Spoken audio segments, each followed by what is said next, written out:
सदमे के साथ मुझे इज़हार ख्याल करना पड़ रहा है कि MIM के सारंग के जिम्मेदार और स्टेट सेक्रेटरी हमारे उम्मीद पार्टी के गोपालगंज से उम्मीदवार रहे जनाब मुखिया असलम साहब का अभी अभी आधा घंटा पहले जालिमों ने मर्डर कर दिया है। और इससे 1 महीना कबल, अभी 2 महीना कबल तकरीबन वहाँ सिवान में भी हमारे एक मजबूत कारकुन का मर्डर कर दिया लोगों ने, और हुकूमत आज तक कातिलों को गिरफ्तार नहीं कर सकी है। मेरा हुकूमत बिहार से मुतालबा है कि मुस्लिम अक़लियत के लोगों के जान और माल, इज्जत, आबरू की तहफ़्फ़ुज़ नहीं हो रही है। MIM के पार्टी के जिम्मेदारों का इस तरह से कत्ल हो रहा है। आरिफ जमाल का पहले हुआ 2 महीना पहले, और अभी जनाब असलम साहब का हुआ। दोनों की पार्टी से मजबूत वाबस्तगी थी। हुकूमत वक्त से हमारा मुतालबा है कि कातिलों की फौरी तौर पर तलाशी की जाए और कातिलों को फांसी के फंदे पर लटकाया जाए। अस्सलाम वालेकुम साहब। सर, हम गोपालगंज से बोल रहे हैं। असलम मुखिया साहब उपचुनाव जो चुनाव लड़े थे MIM पार्टी से सर, हाँ बोलिए। उनको गोली मारकर हत्या कर दिया गया सर। आधा घंटा हुआ अभी सर। क्या बात कर रहे हैं सर? अभी बोल रहे हैं सर, सच बोल रहे हैं सर। एक मजाक तो नहीं कर रहे हैं? कसम खुदा की, कुरान की कसम। कैसा हुआ ये?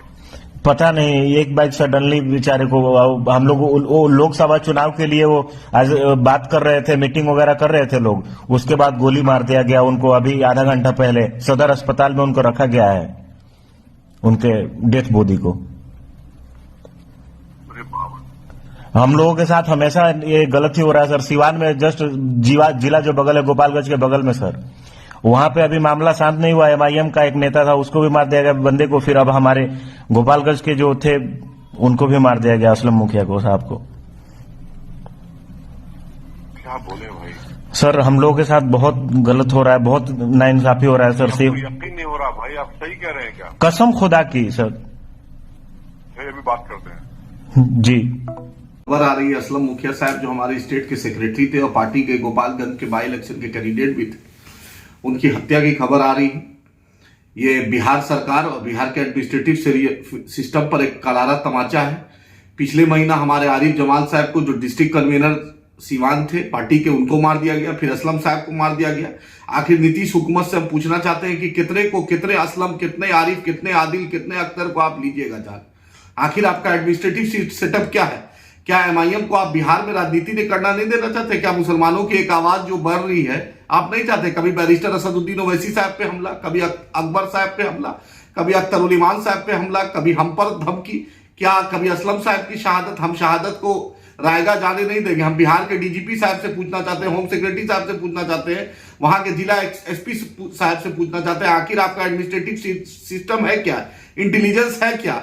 आखिर असलम साहब एक प्रतिष्ठित आदमी थे, पार्टी के भी थे और सामाजिक कारकुन थे, मदरसा से जुड़े हुए थे, एक समाज में उनका एक अलग पहचान थी। आप उनके साथ एक निर्भय हत्या करवा दीजिएगा। आखिर बिहार सरकार किस राह पे जा रही है? क्या ये जंगल राज 2, 3, 4 क्या इसको कहेंगे? आप बतलाइए। पिछले महीना आरिफ जमाल साहब चले गए, कभी अख्तरुल ईमान साहब को जान से मारने की धमकी, हमको धमकी।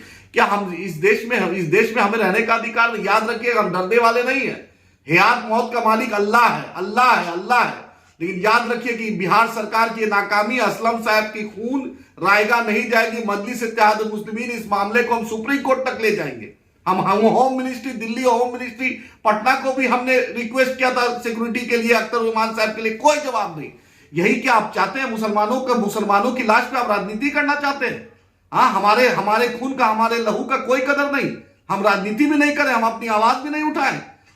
हम असलम साहब के कातिलों को बिहार सरकार से अनुरोध है, जल्द से जल्द पकड़े, 24 घंटा के अंदर पकड़े। बैरिस्टर असदुद्दीन ओवैसी साहब, अख्तरुल ईमान साहब गोपालगंज आ रहे हैं और हम उनकी शहादत को, आरिफ जमाल साहब की शहादत को हम उसको जाने नहीं देंगे, उसको बर्बाद होने नहीं देंगे। इंशाअल्लाह ताला मजलिस इत्तेहादुल मुस्लिमीन जद्दोजहद करेगी और मुसलमानों और मजलूमों की आवाज बिहार में जिंदा रहेगी और हम जद्दोजहद करेंगे। हम असलम साहब के पूरे परिवार के साथ हैं। नीतीश जी से आपसे अनुरोध करते हैं, आप वक्त के मुख्यमंत्री हैं।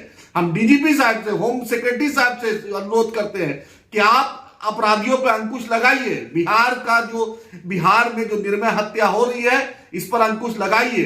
हम जद्दोजहद करेंगे और हम कल बैरिस्टर साहब भी आ रहे हैं, अख्तर साहब भी आ रहे हैं और इंशाअल्लाह ताला हम इस मुद्दे को सीएम, गवर्नर, चीफ सेक्रेटरी और होम सेक्रेटरी के पास में उठाएंगे। हम चुप नहीं रहने वाले। एमआईएम के कभी कारकुन से गुजारिश है, आप आइए गोपालगंज, हम उनके साथ खड़े हैं, उनके परिवार के साथ खड़े हैं। इंशाअल्लाह ताला हम अल्लाह उनको जन्नतुल फिरदौस में आला से आला मुकाम दे और हम उनके साथ, उनके परिवार के साथ खड़े हैं।